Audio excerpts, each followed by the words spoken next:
I am Rowan Knox, 32 years old, and my life in Portland, Oregon is like the old bus I take every morning, shaky, noisy, but still running steadily. My rented apartment is in an old neighborhood, where the walls are covered in peeling paint and the wooden floors creak with every step I take. It's not spacious at all. Just enough room for a single bed, a small desk, and a kitchen corner with a few cheap utensils. My job is as a caregiver for a home care service company. Not everyone wants to take on the difficult cases, the grumpy patients, the demanding ones, or those whose health is so poor it can be disheartening. But I'm different.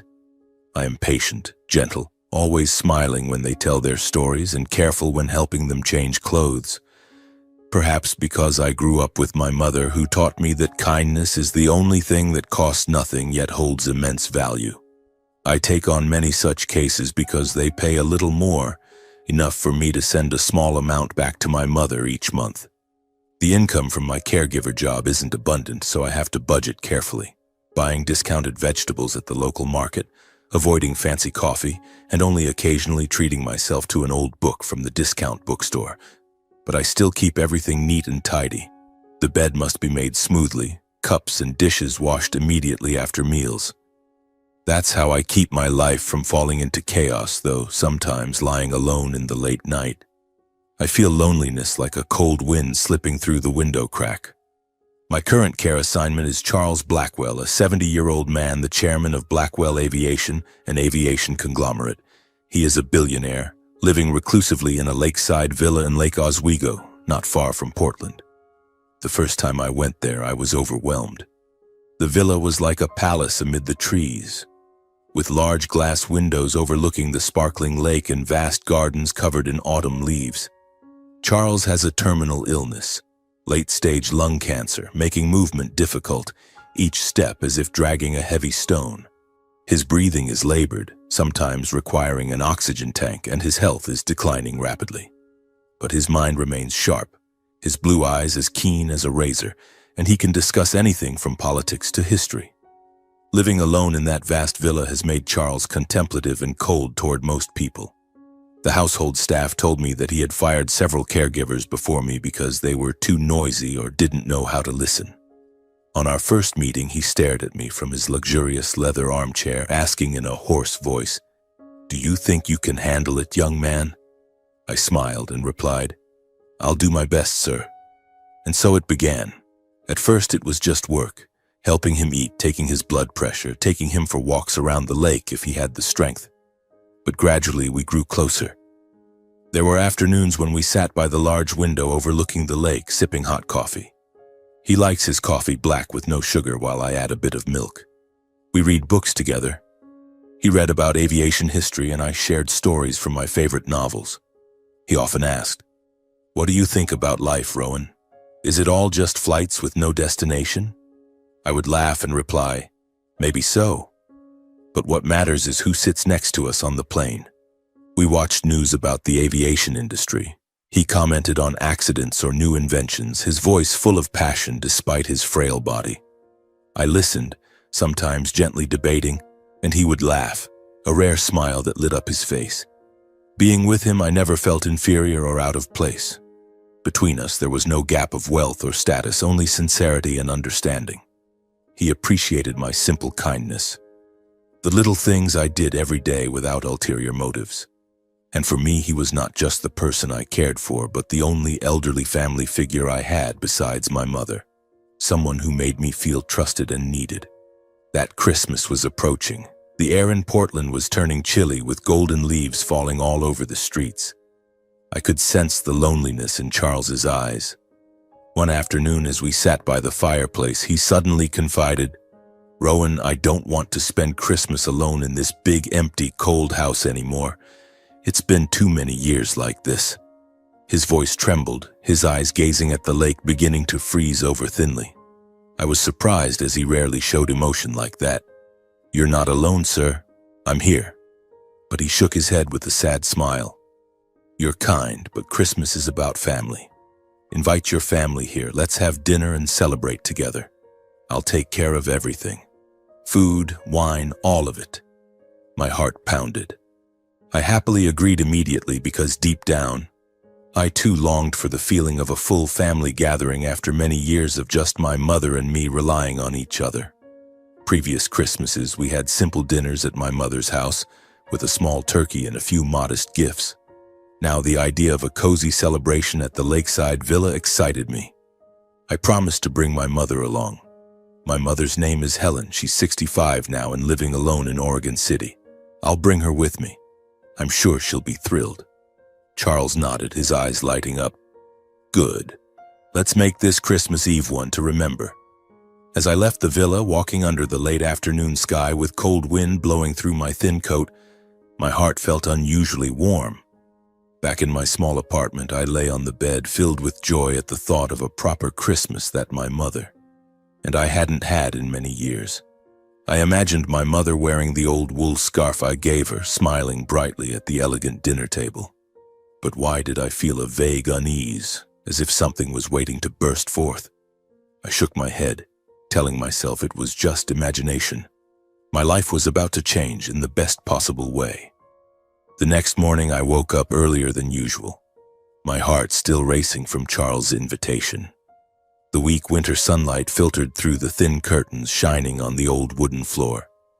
I brewed a cup of black coffee, sat at the small kitchen table, and picked up the phone to call my mother. The phone rang a few times, then her voice came through, warm as always. "Rowan, my son, calling so early in the morning?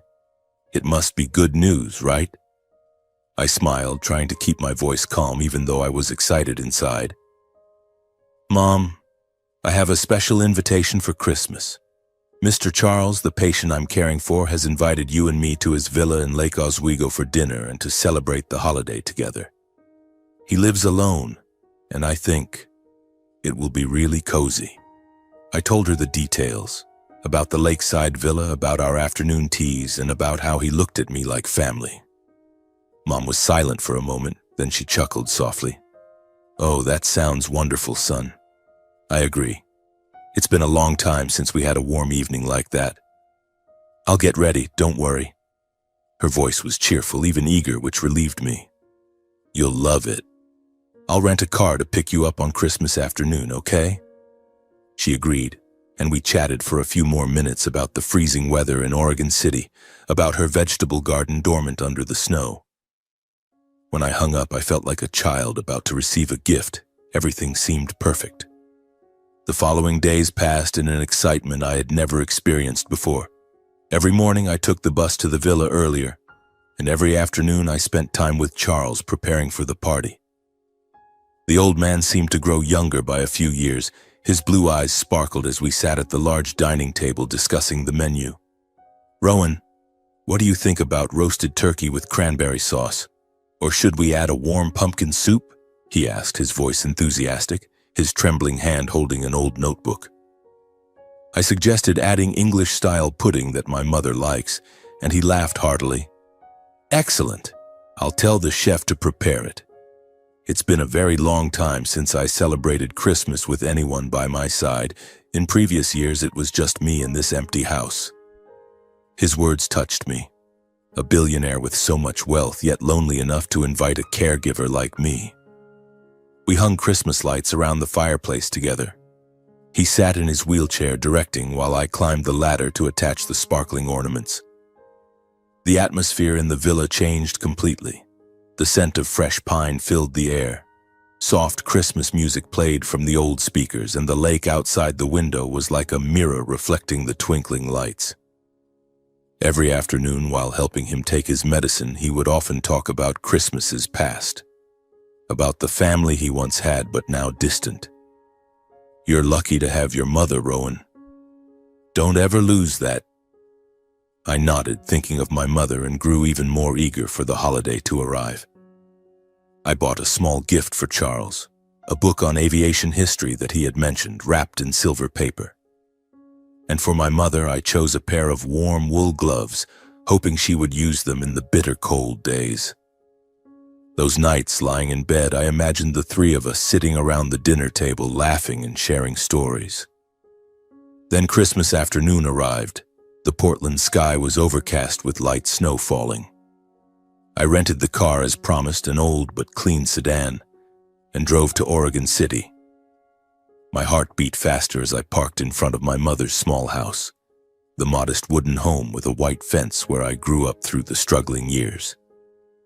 She opened the door, dressed neatly in a simple gray wool dress, wearing the old wool scarf I had given her a few years ago. It was a bit frayed at the edges, but she always cherished it like a treasure. "Son, I'm ready, let's go," she said, trying to appear calm, but her excited smile couldn't be hidden. Her eyes sparkled and she hugged me tighter than usual. "You look beautiful, Mom," I said, helping her into the car. On the way, we talked about old memories. Christmases with just homemade cookies and a flashlight illuminating a small Christmas tree. "This Christmas will be different, Mom. Mr. Charles is very kind." She nodded, looking out the window, but I noticed she seemed a little tense, her hands clutching her purse tightly. "What's wrong, Mom? Are you okay?" I asked. She smiled. "I'm fine, son. It's been a long time since I've been to such a fancy place." We arrived at the Blackwell Villa at dusk, as twilight fell over the lake like a purple veil. The porch lights were brightly lit, shining on the thin snow covering the steps, creating an atmosphere that was both luxurious and chillingly wintry in Oregon. A cold wind blew through, carrying the scent of pine and wood smoke from the fireplace. I parked the car, helped my mother out, and we walked up the steps, my hands trembling with excitement. The door opened, and the butler greeted us, leading us into the grand hall. The crystal chandelier sparkled, a towering Christmas tree stood with gifts at its base, and the delicious aroma of food wafted from the kitchen.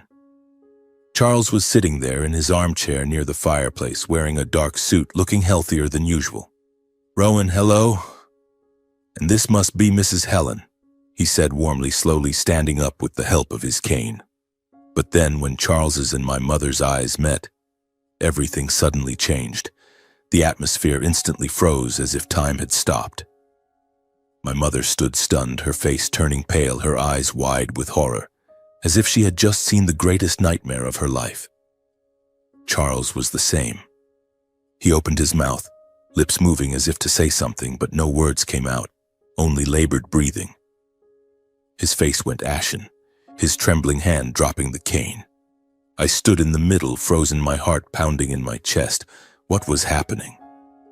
My mother turned and fled immediately, trembling, almost running out of the villa, her shoes scraping on the marble floor. I called after her, but she didn't stop, rushing toward the main door as cold wind rushed in. I hadn't yet grasped what was going on.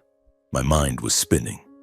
Charles watched her go, his face pale again, as if he understood better than anyone the reason for the chaos that had just unfolded.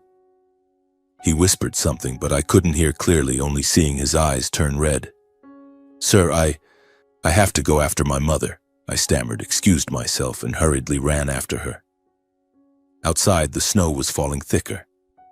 My mother was standing by the car, arms clutched to her chest, breathing heavily. "Mom, what happened? Why did you?"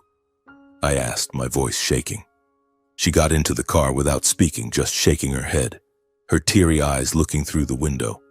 On the way back, I tried to ask why she had behaved that way, but Helen remained silent, evading every question. The car drove through the dark streets of Portland, the yellowish streetlights illuminating her face, highlighting the tears rolling down her cheeks. "Mom, tell me, what did Mr. Charles do to you?" I pleaded, gripping the steering wheel tightly. Finally, she spoke, her voice barely a whisper. "Rowan, stop caring for him immediately. I promise I'll explain later. Just please trust me this once." The more I asked, the more she shook her head, only repeating that if I still cared for her, I should never return to that house. Her voice trembled, full of a fear I had never seen in her. "Mom, I don't understand.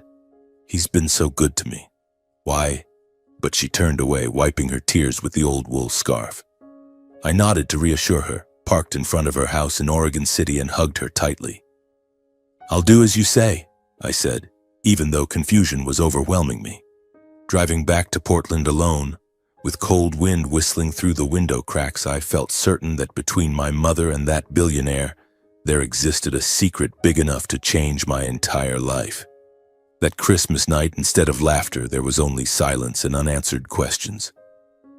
I lay on the bed in my small apartment, staring at the dark ceiling, my heart heavy. The vague unease from the beginning had now become reality. A storm was coming, and I wasn't ready. In the days following Christmas, I felt like a lost soul. Portland remained the same, with the snow gradually melting into muddy slush on the streets and the festive atmosphere fading quickly. But inside my head, everything was in turmoil. I tossed and turned restlessly, staying awake every night, rolling back and forth on my narrow bed, trying to piece together the fragments. My mother, the strongest woman I know, why had she trembled like an autumn leaf in front of Charles? Their eyes meeting had been like sparks of electricity, full of pain and fear. I called her several times, trying to keep my voice calm. "Mom, please tell me. Who is Mr. Charles? Why did you run away when you saw him?" But she evaded every question, her voice weary over the phone. "Rowan, don't ask about that anymore.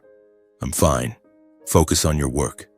Then she hung up, and I knew she had been locking herself indoors for days, barely stepping outside. I imagined her sitting alone in her small house in Oregon City, windows shut tight, curtains drawn as if hiding from the entire world. When I visited, she opened the door with a pale face, dark circles under her eyes, and only said a few vague words about the weather before telling me to leave early. "I'm just tired." She avoided my gaze, and that made my heart ache. I had never seen my mother so vulnerable, like a wounded bird huddled in its nest. The confusion inside me grew larger, like a balloon inflating to the point of bursting. I couldn't eat, couldn't sleep, only thinking about that secret. What was it? An old grudge? A mistake from her youth? Or something worse? I knew I had to take action. I couldn't let it gnaw at me forever. Unable to bear it any longer, 3 days after Christmas, I decided to take the initiative and go to the Blackwell Villa. That morning, Portland was drizzling persistently, water pooling into puddles on the roads.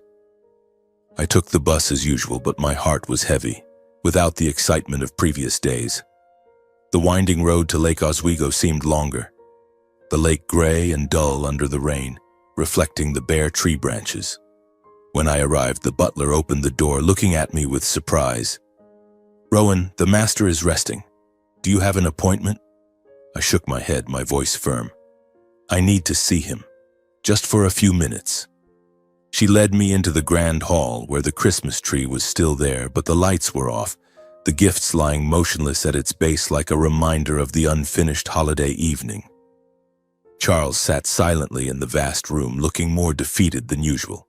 He was in his old leather armchair, oxygen tank beside him, his face gaunt, his blue eyes clouded with fatigue. He whispered when he saw me, his voice hoarse. "Rowan, you've come. I've been waiting for you." I sat down opposite him, my heart pounding. "Sir, I've come to resign, and I need you to explain everything clearly. My mother, Why did that happen?" He looked at me for a long time, then after a very long silence, as if wrestling internally, he began to recount the past, his voice slow and full of pain. "It started many years ago, Rowan. More than 40 years now. Helen, your mother, used to be a young worker in one of the Blackwell conglomerate's factories. At that time, I was only 25, apprenticing in the family company. We met by chance in the workshop. She worked on the assembly line, her hands quick with aircraft parts, her smile radiant amid the noisy machinery. I often visited the workshop for inspections, and gradually we started talking. At first, just casual greetings, then shared lunches in the cafeteria. He paused for a moment, taking a deep breath to steady himself before continuing, his voice lowering. Helen was intelligent, humorous, and had a warm heart that I'd never encountered in anyone from high society. We fell deeply in love in a short but incredibly happy time.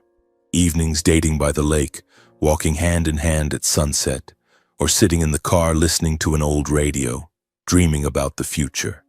I'd never felt so alive. His voice trembled, his gaze distant toward the lake where rain was pattering. I sat silently, breathing heavily, imagining my mother when she was young, radiant, smiling brightly beside the man who now was just a sick old man before me. But in my mind, one question echoed. If they had loved each other so deeply, why had it all fallen apart? Charles paused, sipped some water, then continued, his voice dropping even lower. When I wanted to take things further and asked my family for permission to marry, everything collapsed. My parents immediately opposed it fiercely. They saw Helen, a poor girl with little education, not of equal status, as a threat to the Blackwell family's reputation. "You cannot marry a factory girl," my father shouted, his face red with anger. "She'll drag our family into the mud." He fell silent for a few seconds, his hands clenched tightly, then continued in a choked voice. "They gave me an ultimatum. If I continued the relationship, I would be disowned, cut off from the inheritance, and treated as if I were no longer part of the family. Back then, I was too young, too ambitious, obsessed with power and my future position in the conglomerate. I dreamed of leading Blackwell Aviation, soaring high in the business world. And in the end, I was cowardly. I chose my family, the legacy, everything, except the woman I truly loved." He bowed his head, tears rolling down his cheeks. My heart tightened. Anger surged as I thought of my mother being abandoned simply because she was poor. But at that moment, I also felt the loneliness and regret crushing the man before me. Charles sighed softly, his voice lowering further, hoarse from exhaustion and remorse. As for Helen, when she learned she was being discarded, she was both heartbroken and humiliated. I remember that day clearly. I went to see her at the workshop, whispering the breakup amid the roaring machines. She cried, her eyes red, but she didn't beg. Helen just looked at me with a deep disappointment that I still can't forget to this day. That breakup devastated me, and that decision became a wound that never healed. He paused, coughed a few times, then continued, his voice shaking as if confessing his own sin. "I married a woman of equal status arranged by my family, but that marriage was as cold as the lake in winter. When my parents passed away 40 years ago, I started searching for Helen, traveling across states, asking friends, hiring private detectives, digging through old records, but it was all in vain. She had vanished from the face of the earth. For 4 decades, the guilt haunted me like a curse. I always believed that my cowardice had ruined Helen's life, and I've never forgiven myself. Every night I wondered how she was living, whether she was happy or not." He fell silent. The room sank into heavy quiet. I sat there, stunned and in pain. All the pieces gradually fit together. The evasion from my mother, the gaps in her stories about the past, the things she had never spoken of. I suddenly understood that what Helen was fleeing was not just an unfinished romance, but a pain that had lasted for decades, and perhaps across our generation as well. After recounting the past between him and my mother in their youth, Charles was silent for a long while, then gently asked about our lives over the years, like someone genuinely concerned for the woman he had once loved but lost. "Rowan, tell me about Helen. How has she been living? And you? How did you grow up?" His voice was gentle but full of longing. I hesitated for a moment, then began to tell him, my voice slow because every word stirred memories. My mother raised me single-handedly from when I was very young. With no support, she took on heavy jobs to make ends meet.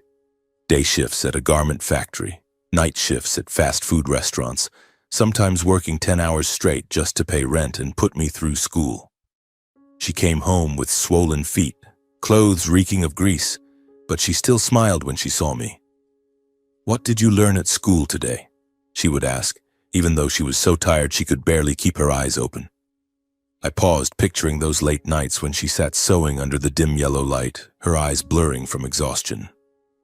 I continued, my voice deepening as old memories flooded back. Most of my childhood was spent in hardship. We moved frequently because rent kept rising. My mother often ate less to save portions for me. She always said, "I'm full, you eat." But I knew she was hungry. She never complained, never uttered a bitter word. She always just smiled, ruffled my hair, and asked if I was okay instead. "As long as we have each other, that's enough, Rowan," she used to say that. Charles listened in silence. His face grew paler, his trembling hands gripping the armrests as if trying to keep himself from collapsing. I took a deep breath and went on. When I was little, I used to ask my mother about my father. But Helen always said he had passed away long ago and she didn't want to talk about the past. After that, I asked less, but on nights lying staring at the ceiling, I still wondered who he was, what he looked like, whether he ever thought about me. Charles closed his eyes. A tear rolled down his wrinkled cheek. He nodded very slightly, as if every excuse had become meaningless. "That's the consequence of wrong choices in youth," he whispered, his voice breaking. I caused all of it." The room fell silent. I looked at him, a man who had once stood at the pinnacle of power, now left only with regret and pain. And for the first time, I understood that some mistakes cannot be fixed. They can only be carried for life. The room sank into oppressive silence, broken only by the pattering rain outside the window and Charles's labored breathing. I felt the vast gulf of wealth versus poverty, power versus vulnerability in the story between Helen and Charles, almost swallowing the entire space. He was a billionaire in a vast villa. My mother and I were just struggling workers, and this secret was like an abyss separating us. I left the villa with a heavy heart. The old man's story of the past made me pity my mother even more and realize how much hidden pain she had endured that I had never known. On the bus ride back, rain lashing against the windows, I thought about my mother. How had she endured it all alone? I decided not to tell her about this meeting, but my heart was full of turmoil. The secret had now been partially revealed, but I felt that the real storm was only just beginning. In the days that followed, I tried to push everything back onto its old track, but my heart felt like an open wound, bleeding every time I thought about it. The next morning, I went to the management company's office in downtown Portland, where the gray walls and the ever-present smell of coffee always made me feel like part of life's routine machinery. I stood in front of my boss's desk, my voice slightly trembling. "I'd like to request a transfer to a new care assignment. The Blackwell case. I can't continue." She looked at me, eyebrows raised. "Why, Rowan? He's spoken very highly of you." I shook my head, forcing a smile. "It's personal. I need a change." She nodded without pressing further and arranged a new patient for me, an 80-year-old woman in the suburbs with Parkinson's needing daily assistance. I felt I couldn't continue working at the Blackwell Villa because I didn't want to cause my mother any more worry. Every time I thought about returning there, I saw her pale face from Christmas night and my heart tightened. I didn't want her to endure any more pain because of me. In the weeks that followed, my life gradually returned to calm on the surface, but that was only an appearance. Every morning I woke up early, brewed black coffee in my old mug, then took the bus to the new patient's house. The old lady's name was Margaret. She lived in a small wooden house with a garden of withered flowers due to winter. She often told stories about her youth, her voice trembling, and I listened, helping her eat, bathe, and take walks around the neighborhood. The familiar work helped me forget somewhat, but every afternoon on the way home, as the sun set behind Portland's tall buildings, the confusion flooded back. I ate dinner alone in my small apartment, sitting silently at the kitchen table, the yellow light casting shadows on the dark window ahead. Late at night, I lay awake, replaying Charles's words. The unfinished love, the opposition from his family, and my mother, a young girl abandoned. Why had she never told me? I wondered, and the pain cut like a knife. Life was calm on the outside, but inside me was a whirlwind sweeping away every thought. Every weekend I visited my mother in Oregon City, taking the old bus along the winding roads, cold wind whistling through the cracks. Her small house was still the same, with its white fence and vegetable garden dormant under thin snow. But each time I arrived, I found her paler and more weary. She opened the door with a forced smile, dark circles under her eyes as if she hadn't slept enough. We sat at the kitchen table drinking hot tea, talking vaguely about the weather or my work. But whenever I accidentally mentioned Charles, even briefly, like, "Today I cared for a new patient who's a bit like him," she immediately averted her gaze, her hands clutching the teacup tightly, her voice faltering. "Don't mention him anymore. I don't want to hear it." I saw her tremble as if the name itself were a knife stabbing an old wound. My heart ached, but I didn't dare probe deeper, afraid she would collapse. Those visits only increased my confusion. My mother, the strong woman who had raised me through so much hardship, now seemed like a ghost evading the past. I hugged her goodbye, drove back to Portland with a heavy heart, wondering how deep that secret went. Then one evening, about 3 weeks later, as I had just returned home after a tiring shift, my feet aching from standing all day, there was unexpectedly a knock at the door. I startled. No one rarely visited my apartment, especially at 8 in the evening when Portland was already pitch black and rain was pattering steadily. I looked through the peephole and saw a middle-aged man in a black suit, holding a briefcase, standing in the dim hallway. I asked who it was, my voice cautious. The man replied, "I am Harvey Caldwell, attorney for Mr. Charles Blackwell. I need to speak with Rowan Knox." My heart pounded. Charles? Why was his lawyer coming to see me? I opened the door, invited him in, and we sat at the small kitchen table under the dim yellow light. He looked serious, with a square face and silver-rimmed glasses, his voice deep and warm. "Rowan, I've come at Mr. Charles' request. His health has deteriorated severely. The illness has progressed faster than expected. The doctors say he doesn't have much time left, perhaps only a few days." His words hit me like lightning. I sat frozen, my hands trembling as I held a glass of water. Charles, the old man I had grown attached to, the one who had shared the secret of the past with me, was dying. "Before he passes," Harvey continued, "his final wish is to see you again, and to see Mrs. Helen as well." The news left me stunned, as if someone had slapped me hard. Even though I had quit the job, deep down I still felt an indescribable bond with that lonely but warm old man. The afternoon teas by the lake, the stories about life, all rushed back, making my eyes sting. But what puzzled me most was why Charles wanted to see Helen. Why her? After everything that happened on Christmas night, after the secret of their unfinished love, what more did he have to say? Harvey handed me a business card. "He's waiting for your decision. Contact me if you agree." He left, leaving me sitting alone in the silent apartment, my mind spinning.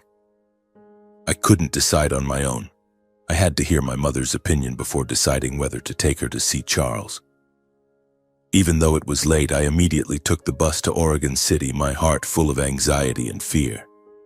On the way, the rain fell heavily, streetlights blurred, and I wondered, could my mother handle it? That secret was about to explode. When I arrived at my mother's house, it was nearly 10 at night. She opened the door in surprise, wearing her old wool cardigan, hair disheveled. "Rowan, what are you doing here so late? Is something wrong?" she asked, her voice worried. We sat at the kitchen table under the faint light, and I recounted Harvey's words about Charles's health, about his final wish. Helen initially turned pale, emotions surging as if the old fear had been yanked from the deep pit she had hidden it in for decades. She sat silently, hand over her mouth, eyes wide with horror, as if Christmas night was repeating itself. "No, it can't be," she whispered, her voice trembling. I held her hand. "Mom, he's leaving soon. He wants to see us. I don't know what to do." After many minutes of heavy silence, broken only by the rain tapping the window, Helen finally admitted the truth she had hidden from me my whole life. "Rowan, my son, Charles Blackwell, is your biological father." Her words exploded in my head like a bomb. Everything around me blurred. My father? Charles, that lonely billionaire old man, was my father? I sat frozen, my heart racing wildly, struggling to breathe. Helen continued, her voice breaking, tears rolling down. "After Charles broke up with me, I discovered I was pregnant. The panic and humiliation were so overwhelming that I didn't dare try to contact him even once. I was afraid that if the Blackwell family found out, they might come for us, take the child, or even do something worse to protect the family's reputation. They were powerful people, son, and I was just a poor girl." She paused, wiping tears with her sleeve, and I saw her trembling like an autumn leaf. So I quietly left the city, moved constantly, took any job I could. Cleaning, washing dishes, sewing, living in hiding for nearly a year before settling in Oregon City to give birth to you. No one knew where I was. I changed contacts, addresses, avoided everyone I had ever known. I lived like a ghost just to protect you.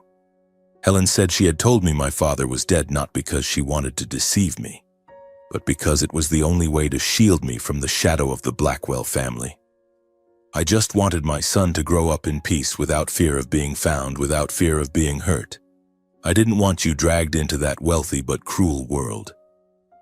Hearing that, I was reeling, the world collapsing beneath my feet.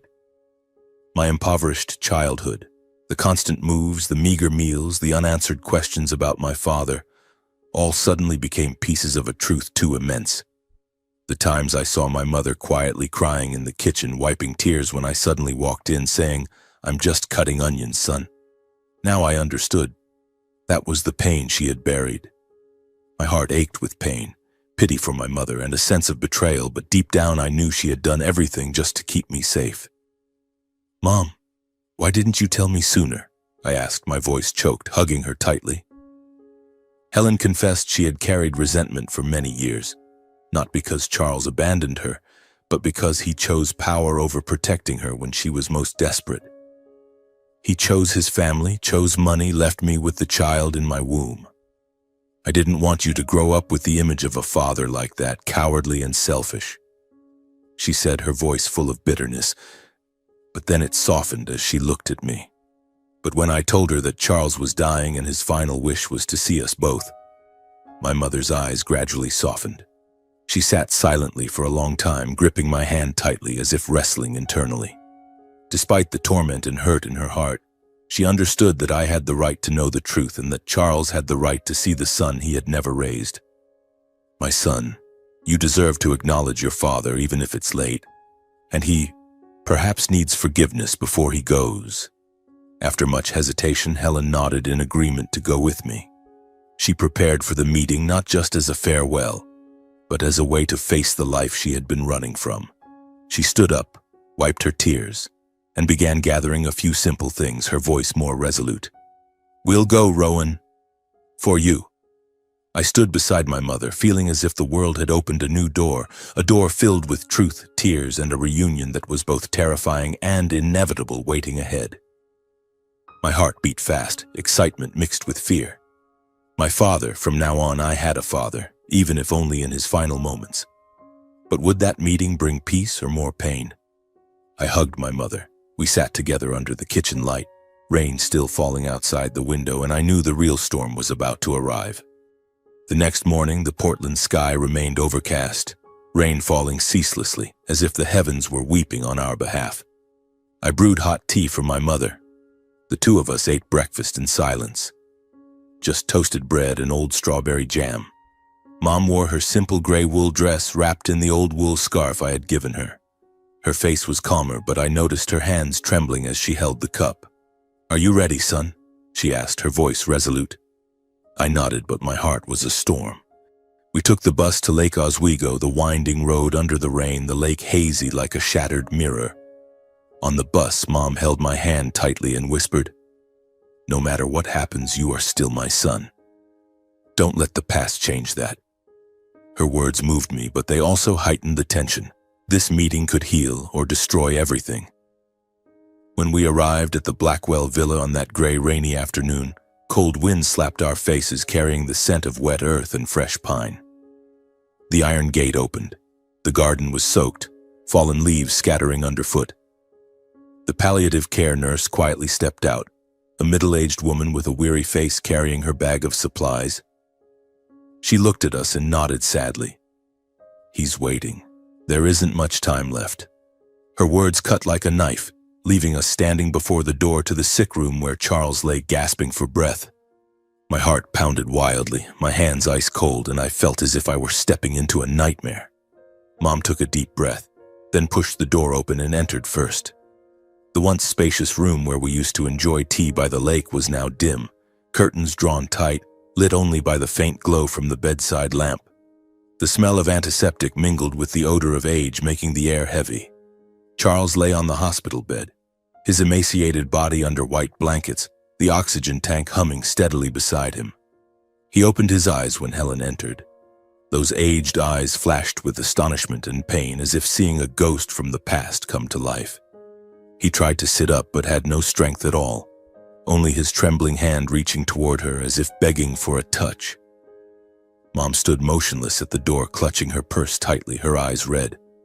I stood behind her, my heart beating like a drum, afraid to breathe loudly. That moment stretched endlessly, the rain outside the window tapping steadily as if counting down time.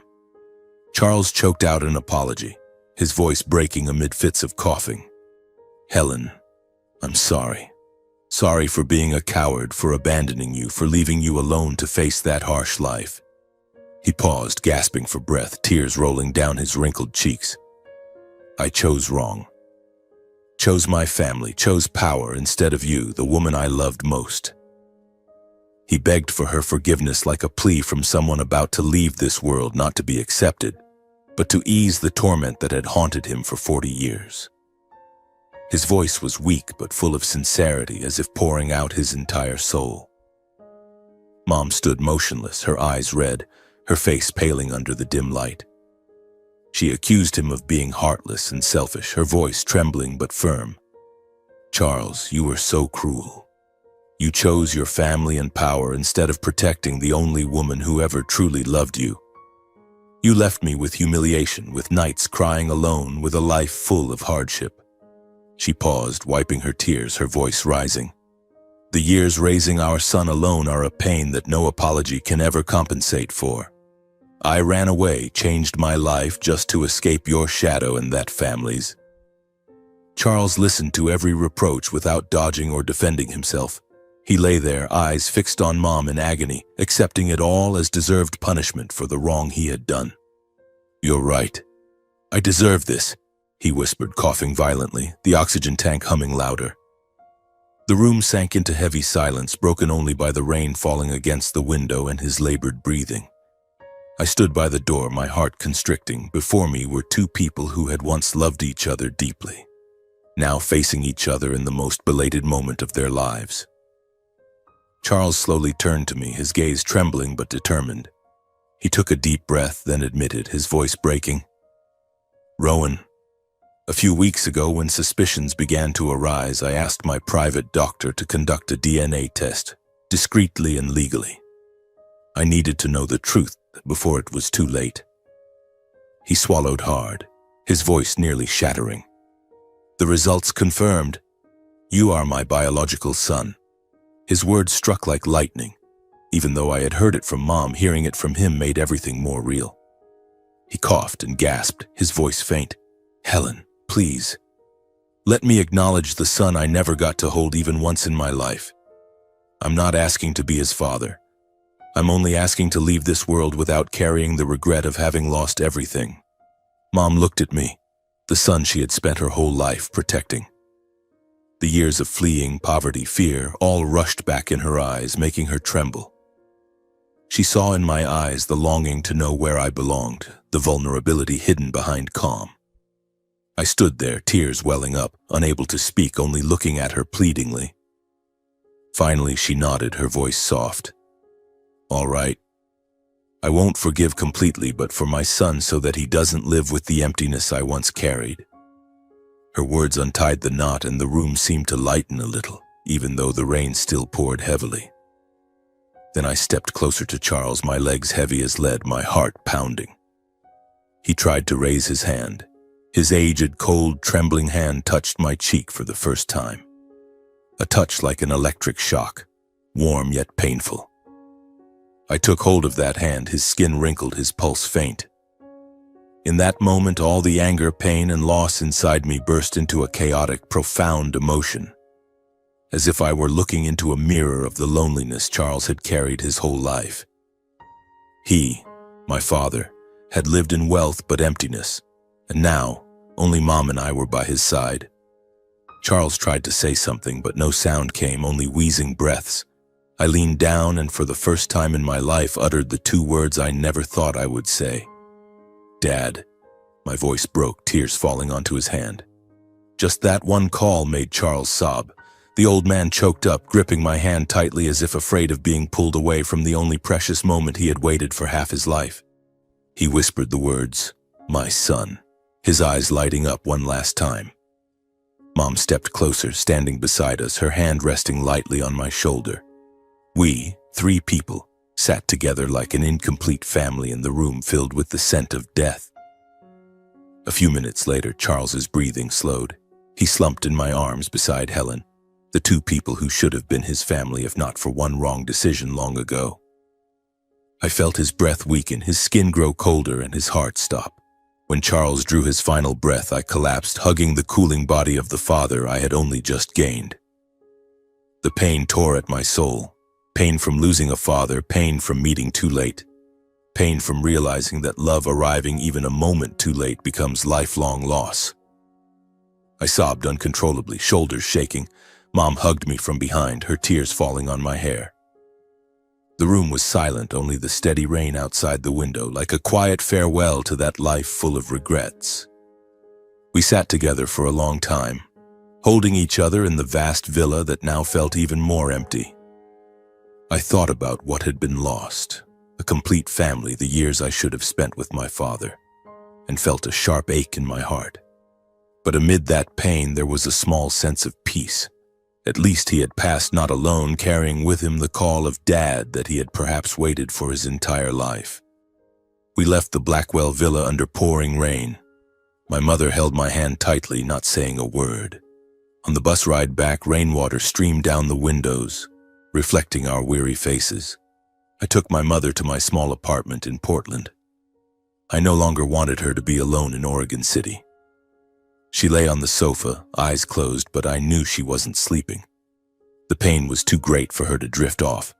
I brewed hot tea and sat beside her, trying to find words of comfort. "Mom, everything will be okay.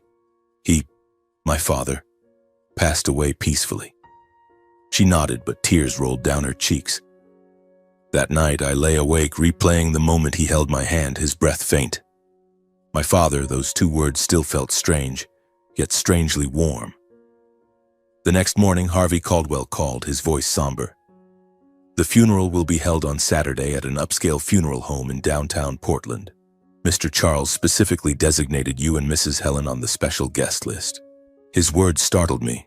We, strangers to his world, were now invited to a place reserved for the elite. I told my mother. She was silent for a long time before nodding. "We have to go, Rowan.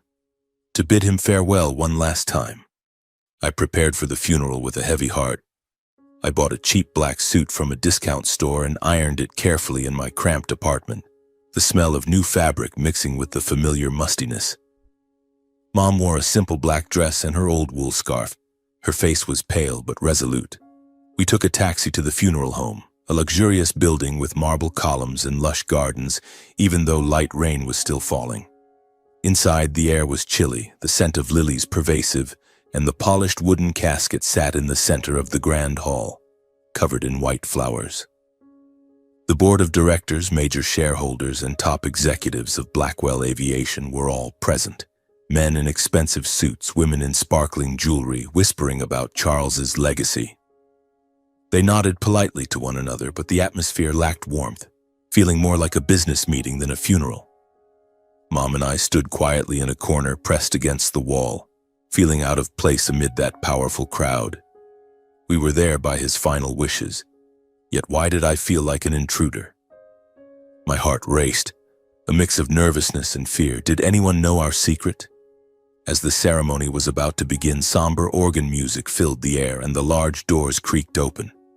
An elegant woman entered with a young man, both sharing the same cold, distant demeanor as if carved from ice. She was tall, hair in an elegant updo, wearing an expensive black outfit with exquisite tailoring, diamond jewelry glittering under the lights. The young man beside her, about 28 years old, wore a dark gray suit, hair slicked back, his eyes scanning the room indifferently. They were Eliana Blackwell, Charles's wife, and Nolan Blackwell, his son, who had lived in London for many years. I knew about them from Charles's passing mentions, an arranged marriage, a distant son with little contact. They drew everyone's attention as they entered. Whispers arose. Mrs. Blackwell has arrived. Young Mr. Nolan flew in from England. Eliana walked straight ahead, chin held high, her face showing no grief, only pride and irritation, as if being here was a burden. Nolan surveyed the room with indifference, as though attending only out of obligation or for some gain. Perhaps the enormous inheritance. They took seats in the front row but did not bow their heads, merely staring at the casket with impassive expressions. As soon as she entered, Eliana immediately noticed the two strangers, Mom and me, standing in the prominent area near the casket. She frowned, narrowed her eyes, then strode over to Harvey Caldwell nearby and asked in a low voice loud enough for those around to hear, "Who are those people? Why are they standing in the family area?" Harvey replied calmly and professionally. "That is Rowan Knox, the chairman's caregiver, and his mother, Mrs. Helen Knox. They were specifically designated by Mr. Charles on the special list." Eliana's gaze turned icy and hostile, sharp as a blade. She whipped around to stare at us, lips pressed tight. I felt a chilling wave from her. My heart beat faster. The ceremony began with the pastor's prayers and echoing organ music, but I couldn't focus. Eliana's eyes kept glancing at us, full of suspicion. During the intermission for viewing, Eliana approached me directly, deliberately loud enough for others to hear, her voice sharp with contempt. "Excuse me, but why is a caregiver standing in the Blackwell family area? This isn't a place for outsiders." Her words hit like a splash of cold water. Several people turned to look, whispers rising. Mom gripped my hand tightly, her face paling. I took a deep breath and replied gently but firmly, "Ma'am, I am here in accordance with Mr. Charles's final instructions. I have no intention of offending or claiming any position. He considered us family." My words momentarily stunned Eliana. Her eyes widened in surprise, but her expression quickly darkened with irritation at being challenged by someone she viewed as inferior in front of so many people. She tilted her head, lowering her voice just enough for me to hear, laced with venom. "Do you think you belong here? Don't meddle in Blackwell family affairs. We don't welcome outsiders." Her words stung like needles, but I didn't respond, only meeting her gaze steadily, my heart pounding with anger. A few nearby shareholders exchanged curious glances and whispered, "Charles cared that much about his caregiver? Strange. He must have been very lonely in his final days." They weren't used to seeing Charles show concern for anyone, let alone an ordinary caregiver like me. The tension spread like a ticking time bomb. Mom stood beside me, face ashen, avoiding Eliana's eyes. For the first time, I saw my mother, the woman who had faced life alone, appear so small and vulnerable, shrinking like a withered leaf under the cold wind from that powerful woman. Her hands clutched mine as if pleading for help, stirring in me a mix of anger and heartache. Why did she have to endure this? Nolan then approached, looking at Mom and then at me with disdain, a sarcastic smile curling his lips. He asked Harvey in a half-joking, half-cutting tone, "Who are these people? My father's caregiver? Why are they standing here like family? Or did Dad get senile in his old age?" Those words made my heart skip a beat, not from shame, but from the raw callousness of Nolan mocking the father I had only just touched before he died. He, Charles's biological son, spoke of his father like a stranger, full of calculation. Harvey tried to ease the tension, his voice polite. "Mr. Nolan, this is in accordance with Mr. Charles's wishes. Please respect his final requests." But Eliana and Nolan remained standing there, their eyes warning me that the Blackwell family did not accept outsiders. They turned away, whispering to each other, and the funeral atmosphere grew even more oppressive. The ceremony continued with speeches from company leaders praising Charles as a pioneer in aviation, but no one mentioned his loneliness or the warm moments of his final days. I stood there listening, my heart in turmoil. My father, that great man, reduced to empty platitudes. When people approached the casket to pay respects, Mom and I stepped forward. My hand trembled as I touched the cold wood. I could only whisper his name, tears streaming down. Eliana watched us from afar, eyes full of suspicion. That night, as Mom and I left the funeral under heavy Portland rain, cold wind whipping our faces and carrying the scent of damp earth, we took a taxi home in silence, rain pounding on the roof. And I had a clear premonition that Charles had left something that could upend the entire Blackwell family. Perhaps his will, or an even greater secret. My heart raced, excitement mixed with fear. The storm hadn't ended. It was only just beginning. In the days following the funeral, our lives felt suspended in a thick fog. Portland continued to rain endlessly, the streets slick and wet, and my small apartment became a temporary refuge for my mother. She stayed with me, unwilling to return alone to Oregon City. And we spent our time sitting at the kitchen table, drinking hot tea, talking vaguely about old memories. Safe things that didn't touch the fresh pain. But every night I woke up in the middle of the night, drenched in sweat, replaying the contemptuous looks from Eliana and Nolan at the funeral. They, Charles's official wife and son, had stared at us like intruders, and their words still echoed in my head. "We don't welcome outsiders." I wondered, did they know the secret about me? That I was Charles's biological son? Or did they simply see us as lowly people unworthy of standing beside his casket? Mom tried to maintain her composure, but I noticed she grew paler, ate less, and sometimes sat alone staring out the window, her eyes red. "What are you thinking about, Mom?" I asked, and she shook her head. "Just the past. Don't worry." But I did worry. Worried that the storm I had sensed was drawing near. 1 week after the funeral, just as I had anticipated, Harvey Caldwell sent a notice. The letter arrived by mail, a thick envelope with the gleaming Blackwell Aviation seal under the kitchen light. My hands trembled slightly as I opened it and read aloud to Mom. "Dear Mr. Rowan Knox and Mrs. Helen Knox, you are invited to attend the reading of Mr. Charles Blackwell's will at the main offices of Blackwell Aviation this Wednesday at 10 a.m. Mom sat motionless, her teacup growing cold in her hands, her face paling. "Mom, should we go?" I asked, my voice lowering. She looked at me for a long time before nodding. "I think we should go, Rowan. Your father left something for us. We can't avoid it forever." Her words tightened my chest. This wasn't just a will. It was the conclusion to a chapter of life filled with chaos. The waiting days stretched on endlessly. I continued my caregiver work with Mrs. Margaret, helping her eat and telling stories. But my mind wandered. Every afternoon on the way home, I thought about the Blackwell Aviation offices, the towering building in downtown Portland, a symbol of the power and wealth Charles had built. How would we, a poor mother and son, walk into that place? How would we face Eliana and Nolan? My premonition grew stronger. This would be a battle, not an ending. Wednesday arrived. The Portland sky was still rainy but lighter, as if the heavens were holding their breath in anticipation. I wore the black suit from the funeral. Mom wore her simple gray wool dress. We took a taxi to the Blackwell Aviation offices.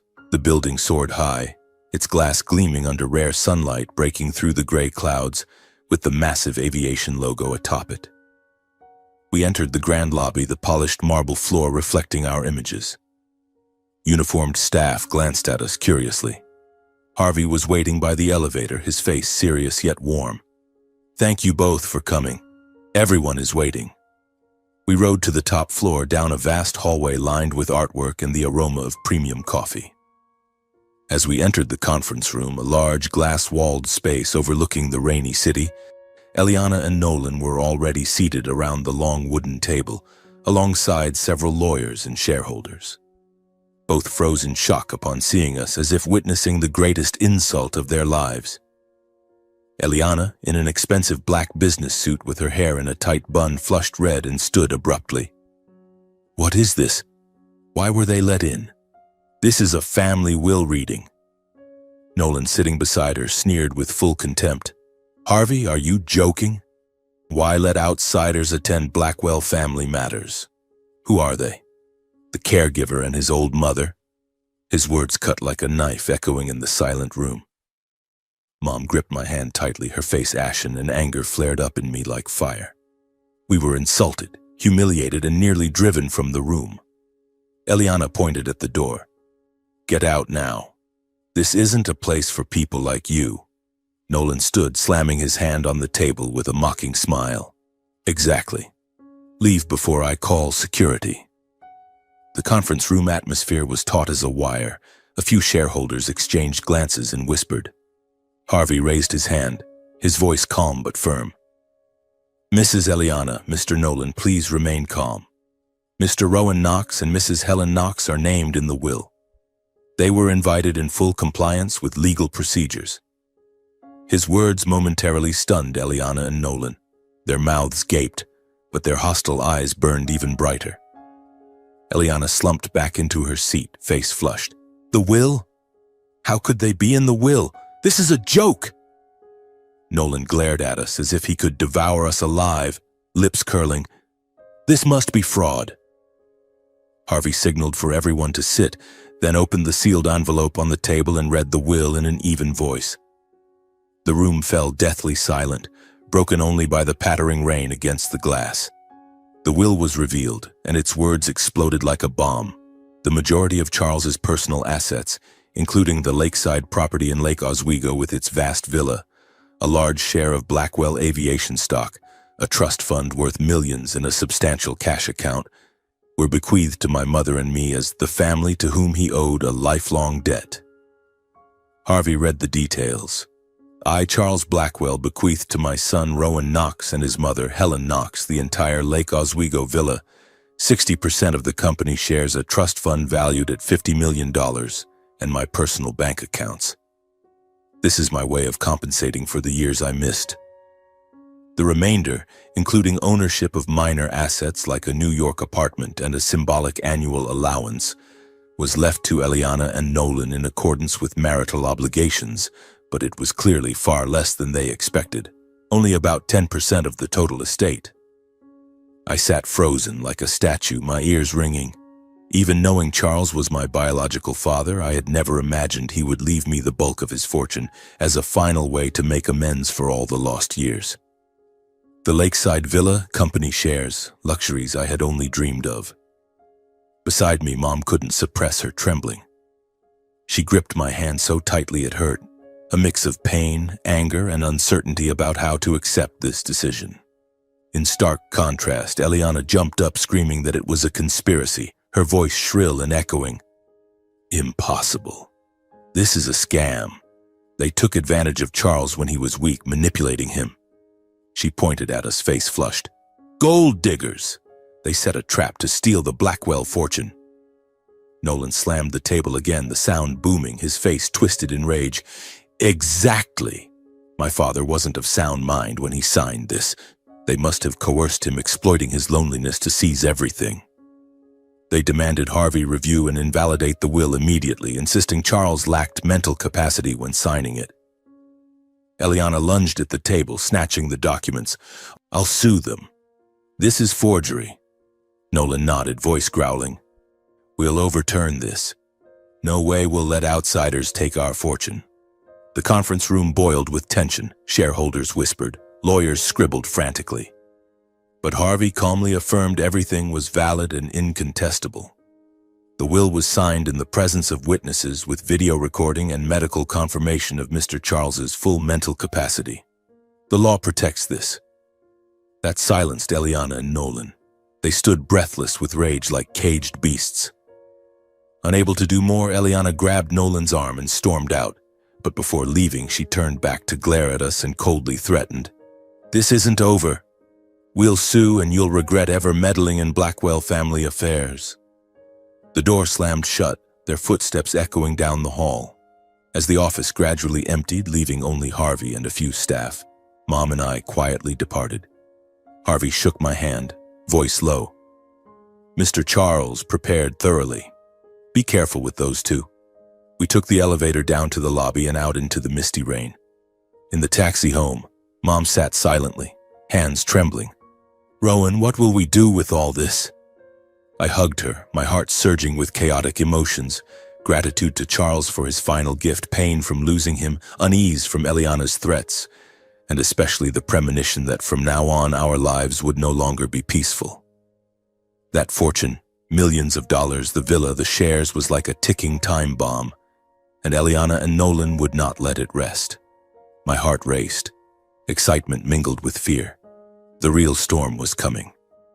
In the days following the will reading, everything changed at a dizzying pace, as if we had been swept into a vortex with no escape. The next morning, as I woke up in my small apartment and brewed black coffee as usual, I opened my phone and saw the news flooding in. Major Portland newspapers, the Oregonian Willamette Week, ran sensational headlines. Aviation billionaire leaves massive fortune to caregiver and his mother. Shocking secret behind Charles Blackwell's will. The news of my mother and me inheriting the bulk of Charles's estate spread rapidly across the media, followed by a barrage of articles, comments, and speculation that weighed heavily on us. On social media, Twitter and Facebook exploded. Real professional gold diggers. The Blackwell family got robbed blind. Malicious comments cut like knives, calling us opportunists, professional scammers, and even insinuating that my mother was an old mistress coming back to steal the fortune. I sat at the kitchen table, hands trembling as I scrolled through the screen, my heart tightening. We had once lived in peace. Now we were suddenly at the center of a media storm. Reporters called incessantly, knocked on the apartment door, asking insensitive questions. How do you feel about suddenly becoming rich? I turned off my phone, drew the curtains tight, but fear had already crept into every corner of the home. At first, I thought it was just rumors that would pass, but I quickly realized things were far worse. I began to feel like I was being followed, a chilling sensation, as if someone was always staring at my back. The first time, as I walked home from the bus stop after a shift, I noticed a man in a black coat loitering near the apartment, smoking a cigarette, his eyes glancing toward my window. I thought he was just a neighbor, but the next day he was there again, and this time, when I looked back, he turned his face away. My heart raced. I hurried inside and double-locked the door. Then strange cars parked out front for hours. A shiny black SUV with tinted windows idling about 50 meters from the apartment, engine running. I peered through the curtains, seeing shadowy figures inside, and unease filled me. Silent phone calls at night kept me on constant alert, the phone ringing at midnight. When I answered, I heard only heavy breathing before it hung up, leaving me unable to sleep deeply. I lay awake, listening to every sound in the hallway, wondering, who was doing this? Eliana and Nolan, or someone they hired? The pressure mounted and the threats became more concrete. I kept receiving anonymous letters, threatening messages slipped into the mailbox or under the door, plain white envelopes with no name, scrawled handwriting. Give back what isn't yours or you'll regret it. They were pushed under the door or mailed, and each time I opened one, my heart nearly stopped. Someone even threw rocks at the apartment windows, leaving me tossing and turning every night, half asleep. The first time, the sound of shattering glass rang out at 1 a.m. I jolted awake, ran to the window, and saw broken shards and a rock rolling on the floor. Mom rushed out in panic. Rowan, what's happening? I hugged her. It's okay, Mom, probably just kids messing around. But I knew it wasn't. A warning. In the nights that followed, I lay staring at the ceiling, ears pricked for any noise, my sleep fitful and filled with nightmares. Eliana mocking, Nolan smashing things, and Charles watching me sadly from afar. The peaceful life I once had, taking the bus to work, simple dinners, had turned into hell. I added extra locks, installed motion sensor lights, but the fear clung relentlessly. Then the climax came on a drizzly afternoon while I was at Mrs. Margaret's house helping her bathe. My phone rang. It was Mom, her voice trembling over the speaker. Rowan. Someone followed me from the supermarket all the way home. He's standing in front of the door, peering in like he's scouting. I'm so scared. My heart stopped. I dropped everything. Lock the door, Mom, I'll be right there. I rushed out into the street, hailed a taxi back to the apartment. Rain poured heavily. The streets blurred past, and an inexplicable dread rose within me. When the taxi stopped in front of the building, the hallway lights were on, but my apartment was pitch black. The front door was ajar. My chest tightened. I pushed the door open and froze in horror. The room had been completely ransacked. Furniture scattered across the floor, dishes shattered, books torn apart, the table shoved aside, the sofa tipped over, as if ravaged by blind rage. Mom was huddled in the corner, terrified, face ghostly pale, hands clutching her chest. "Mom, are you hurt?" I ran to her, hugged her, checking for injuries. She sobbed uncontrollably. "They broke in, smashed everything. I was so scared, Rowan." I immediately called the police. They arrived, took notes, fingerprints, photos, and left with a promise to investigate thoroughly. But I knew without concrete evidence the case would fade into oblivion.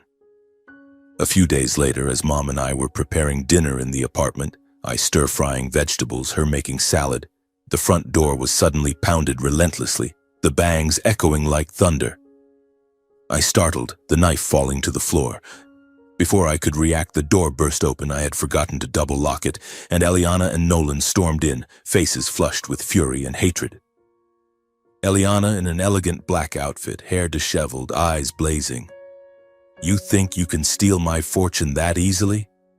Nolan, tall and menacing, charged into the room, sweeping items off the table, dishes crashing, food spilling everywhere. Mom backed against the wall in terror, hands covering her face, voice stammering incoherently. Eliana shouted threats, pointing in my face. "You and your mother will pay if you don't return the Blackwell family fortune. It's mine and Nolan's, not yours, you filthy paupers. We're the legal family on paper. You have no claim at all, understand?" Nolan stepped close, nearly in Mom's face, voice dripping with contempt. "You cheap woman!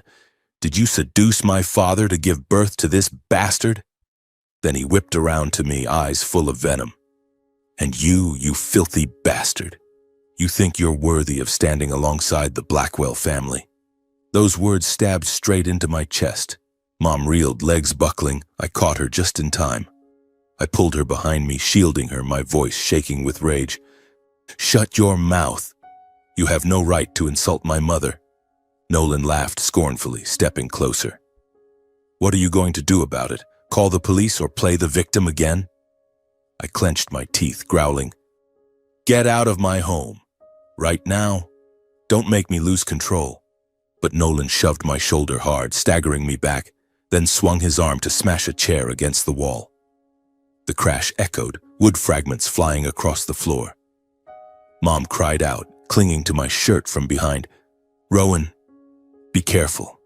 Stay away, son." I turned to face Nolan, my eyes no longer fearful, only cold and resolute. "If you stay one more second, I'll call the police. And this time, I won't stay silent." The commotion quickly drew neighbors. Doors in nearby apartments flew open. People poured into the hallway. An elderly woman across the hall raised her phone to record, voice trembling but firm. "Call the police. Record everything." Another was already dialing, shouting into the crowd. "Hello, 911. There's a disturbance breaking into an apartment on this floor." Eliana froze as she realized everyone's eyes were on her. Her face paled. She grabbed Nolan's arm, yanking him back. "Enough, Nolan. We're leaving." Nolan tried to resist, but Eliana dragged him toward the door. Before exiting, she turned back, eyes burning with hatred, voice ice cold. "If you two don't relinquish that fortune, I swear I won't let it go." The door slammed shut. Their hurried footsteps faded, leaving a heavy hallway and a devastated apartment behind. But deep in my eyes, something else flashed. I could no longer run. The battle had begun, and I had to stand up to protect my mother at any cost. I called the police, reported the incident, but knew they would deny it. From now on, I would record everything, install cameras, and prepare to confront them. The fortune wasn't the goal. My mother was everything. The storm had arrived, and I was ready to face it. In the hours immediately following the break-in at the apartment, I moved like a robot, acting on instinct. The police arrived quickly, their patrol car lights flashing in the dim hallway. 2 young officers took our statements under the shattered kitchen light. They barged in, smashed everything and threatened us, I recounted, my voice steady but my hands still trembling. Mom sat beside me, face ashen, repeating the details of Nolan's insults. Cheap woman, filthy bastard, her voice breaking, tears streaming down. The officers photographed the devastation. Broken chair fragments, spilled food, handprints on the walls. We'll investigate, they said, but I caught their looks. This involved the powerful Blackwell family. It wouldn't be straightforward. They left, leaving us to clean up in the dead of night. I swept the floor, wiped the table, temporarily patched the broken window while Mom huddled on the sofa, hugging a pillow. Rowan, we should give it up, she whispered. I knelt before her. No, Mom, we haven't done anything wrong. It was Dad's wish. The will is real and I'll prove it. But inside I was filled with worry. Eliana and Nolan wouldn't stop at threats. I began preparing. The next morning I bought security cameras from a local electronics store and installed them around the apartment. One outside the door, one in the kitchen connected to my phone. I downloaded a recording app, keeping it always ready in my pocket. My caregiver work with Mrs. Margaret continued, but every bus ride I scanned my surroundings, checking for followers. Mom stayed home, afraid to go out alone, and we lived like prisoners in our own small space. Those days dragged on, tension building like a string about to snap. I called Harvey. They're threatening us. The break-in, anonymous letters, everything. He sighed over the phone. I know. They've filed a lawsuit. The inheritance dispute trial will happen soon. Stay calm and document everything. I'll protect the will. His words were like a small flame in the darkness, but I knew the fight would be fierce. Just days after the incident, the media exploded with a barrage of articles as if someone had poured fuel on the fire. Early one morning, I opened my phone and saw sensational headlines on news sites. Caregiver Rowan Knox accused of exploiting frail patient to seize Blackwell fortune, emotional manipulation of lonely billionaire, the dark story behind the shocking will. Tabloids portrayed me as a criminal, photos of me at the funeral cropped and captioned, "Gold digger posing as caregiver deceiving Charles Blackwell in his final days." I sat frozen at the kitchen table holding a cold cup of coffee, heart pounding. Who leaked this?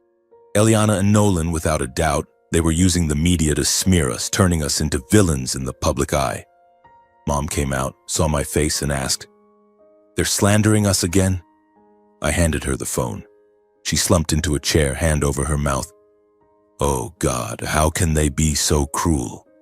The stories spread quickly from local papers to national outlets, speculating about a shady relationship between me and Charles, implying I manipulated the weak old man for his money. Malicious comments flooded social media like a filthy torrent. On Twitter, Facebook, Reddit, people piled on, "This guy's a professional parasite. Took advantage of a lonely billionaire and hit the jackpot. That mother-son duo must have planned it from the start." Many believed the fabrications, sharing articles with angry emojis, making me feel scrutinized and whispered about wherever I went. But I didn't defend myself, didn't speak out, didn't respond to the press. Reporters ambushed me, thrusting microphones in my face. "What do you have to say about the manipulation allegations?" I shook my head and walked away, choosing silence, not out of weakness, but knowing only the law could prove the truth. Harvey advised, "Don't respond. Let the court speak for you." I followed his advice, gritting my teeth and enduring each day an internal battle. Those nights I lay awake thinking of Charles. Had he foreseen this? He left the fortune to make amends, but it dragged us into hell. My premonition was right. The storm was raging, and we were at its center. The inheritance dispute trial took place just weeks later, drawing intense media attention, reporters, and public curiosity throughout Portland. The downtown courthouse was packed. Hundreds gathered outside with phones and microphones, creating a tense atmosphere. Reporters jostled, camera flashes popping, shouts ringing out, "Rowan, are you a fraud?" Mom and I entered through a side door, guided by Harvey, my heart pounding like a drum. Inside the courtroom, the air was icy. Polished wooden benches gleamed. The judge sat high with a stern expression. Eliana and Nolan sat on the opposite side, in expensive suits, faces impassive, flanked by a formidable team of lawyers. They glared at us like enemies. Eliana whispered something to Nolan, lips curling in scorn. In court, Harvey Caldwell presented the full legal documentation proving the will's complete transparency. He spoke calmly, voice echoing, "Your Honor, here is the video of the will signing, witnessed by two legal parties, the doctors and Mr. Charles's secretary." The large screen played the footage. Charles in his lakeside armchair, voice clear, signing with a weary smile. The doctor beside him confirming he was 100% lucid. Next, Charles's personal physician testified in writing that he was fully competent and of sound mind at the signing. No signs of confusion, no coercion or influence. Harvey then opened another file, revealing Charles had prepared everything in advance.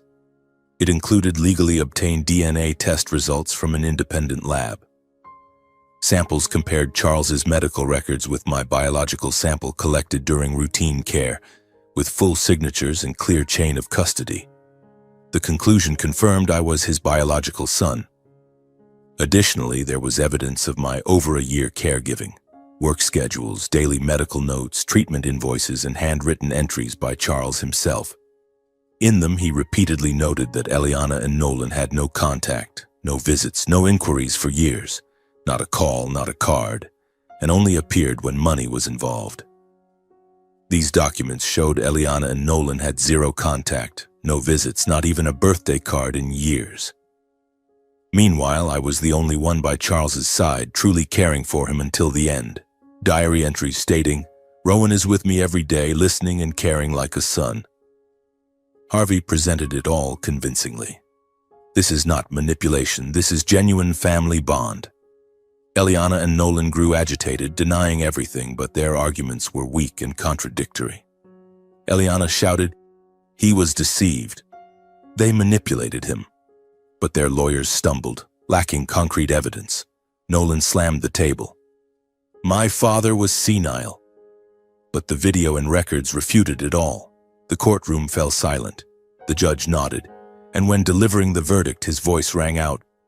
The court declares the will fully valid. The plaintiff's accusations lack basis. Defendants Rowan and Helen Knox prevail. Applause erupted in the courtroom, mingled with Mom's sigh of relief. Eliana and Nolan left in humiliation. Media captured their ashen, furious, bitter faces. Eliana covering hers, Nolan yelling into microphones, "We'll appeal!" But the crowd outside cheered. Many who had believed the lies turned against them, criticizing their greed and cruelty. They abandoned the old man and now fight to steal.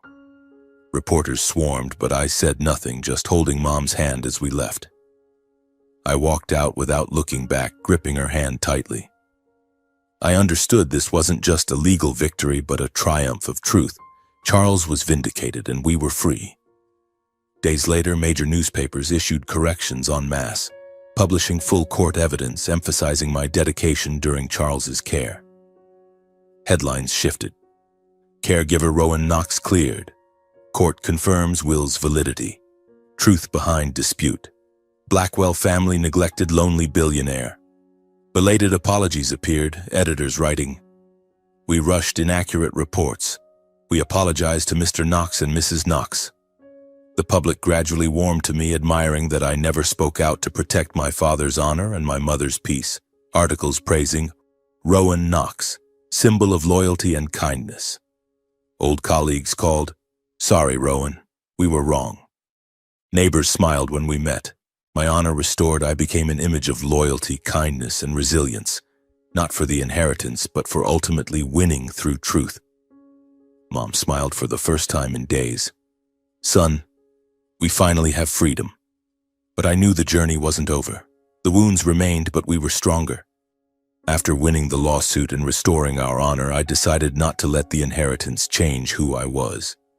I didn't want to become part of the elite world with its lavish parties and scrutinizing gazes. No, I wanted to live as before, simple, grounded, with my mother by my side. So I contacted Harvey and requested that all the real estate and shares inherited from Charles be sold to start the modest life I had always desired. The selling process took a few months, but Harvey handled it smoothly. The lakeside villa where I once sat sipping tea with Charles gazing at the sparkling water was sold to a young family, and I never returned there, fearing the memories would flood back. The Blackwell Aviation shares were transferred to the board of directors with the condition that the humanitarian spirit Charles had built be preserved. The proceeds, a staggering sum I had never dreamed of, were managed carefully by me. I used a portion to buy a small house in a quiet neighborhood on the outskirts of Portland, where the trees are lush and the air is fresh. It was a 2-story wooden house with a small backyard garden, a covered porch for rain, and a cozy living room with an old fireplace. Not luxurious like the villa, but enough for the two of us. Separate bedrooms, a spacious kitchen for cooking, and a reading nook by the window. I brought my mother to live with me to care for her and make up for the years she had endured fear and hardship alone. "Mom, this is our home," I said as she stepped inside. Her eyes sparkled. "Son, I never thought we'd have a beautiful house like this." She hugged me, and for the first time after all the turmoil, we truly laughed. Laughter echoing in the new house, dispelling the shadows of the past. From the remaining assets, I opened a small family-style restaurant, a warm, welcoming place where I personally cooked the dishes my mother had made for me throughout my childhood. The idea came to me during sleepless nights after the trial. Why not share the warmth we had once lacked? The restaurant was on a peaceful street near our home, simply named Knox's Kitchen.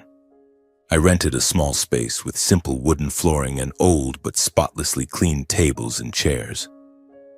On the walls hung a few family photos, not to show off, but to remind me why the place existed.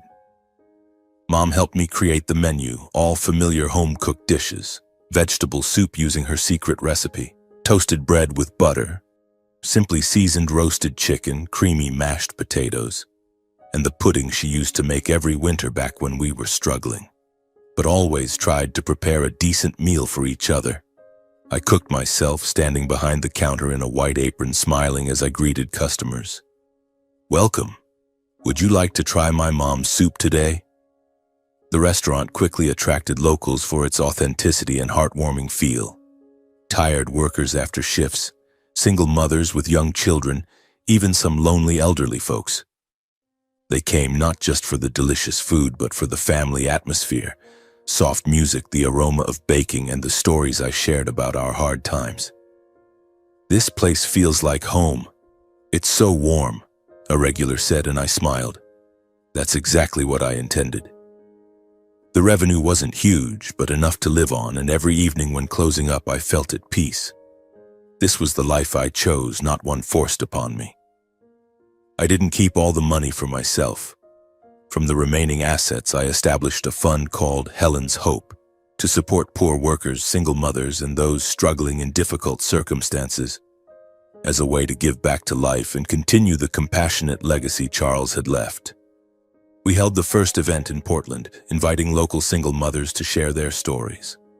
And Mom stood up to tell about the years raising me alone. My hope is that no one else has to go through that. The news spread, people supported it, and the fund quickly received community donations. Every time I signed a check to help a single mother, I thought of Charles. He had been lonely, but now his legacy helped hundreds. While our lives gradually stabilized, Eliana and Nolan, the ones who had once threatened us, faded from the picture. After being shunned by the community and exposed by the media, they left the US for London in shame and bitterness. Newspapers reported. Blackwell family suffers humiliating defeat, accused of greed and abandoning lonely billionaire. They lost their reputation in high society, shareholders turned away, friends distanced themselves, and their names became an example of greed and cruelty. Eliana, once so proud, now avoided cameras. Nolan, the callous young man, was fired from his job in London due to the scandal. I didn't gloat. I only felt pity. They had chosen that path and now bore the consequences. No more threats, no more stalking. We breathed a sigh of relief. But I didn't forget. The scars from their insults remained, reminding me to stay strong.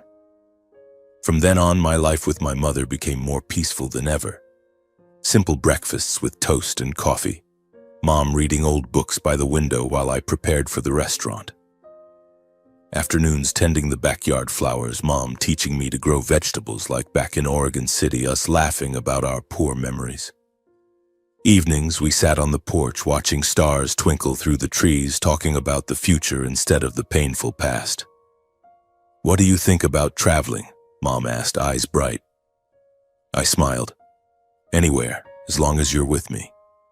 But I think no matter where, just being together like this is enough. No more fear, no more running, only peace, like the gift Charles had left." One early autumn morning, when golden leaves began to fall, I took Mom to visit Charles's grave. The cemetery was on the outskirts of Portland, quiet with tall oak trees, a cool breeze blowing through. We walked the gravel path, holding a bouquet of white flowers, the kind he liked. His grave was simple, the stone marker engraved Charles Blackwell with the inscription, "One who soared high but found peace at the journey's end." Helen stood before it for a long time, no longer resentful, only quiet regret for an unfinished love. She knelt, placed the flowers, and whispered, "Charles, I've forgiven you. Thank you for Rowan." Tears rolled down her cheeks, but not from pain, from release. I stood beside her, gazing at the stone, feeling heavy yet serene. He was gone, but the truth he left helped us enter a new chapter. He didn't just leave money, he gave us the chance to live true to ourselves. Looking back on everything, from the unfinished Christmas night, the past secret, the final meeting, the tense funeral, the fierce trial, to the dark threats, I understand that no one can choose where they are born, but we always have the right to choose how we live. No matter how low the starting point or how trampled we are, kindness and perseverance can carry a person through the greatest injustices.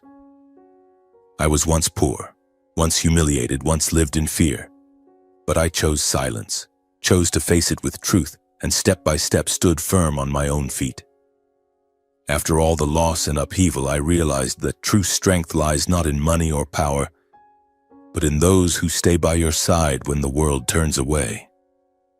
My mother raised me with quiet sacrifice, long night shifts, meals she gave up portions of, nights crying alone after I slept. That is the most precious asset of my life, incomparable to anything. She was my support through the hard years, and now it was my turn to be hers. As the journey closes, I want to tell anyone feeling lost, don't let hatred guide your life. Keep your heart pure, stand firm for what's right, and protect those you love with everything you have. The rest, time will answer. I once hated Eliana and Nolan, but now only pity them. Hatred only exhausts us. Mom and I left the cemetery in silence, holding hands as if to affirm that after everything, we still had family. And that is the most precious thing.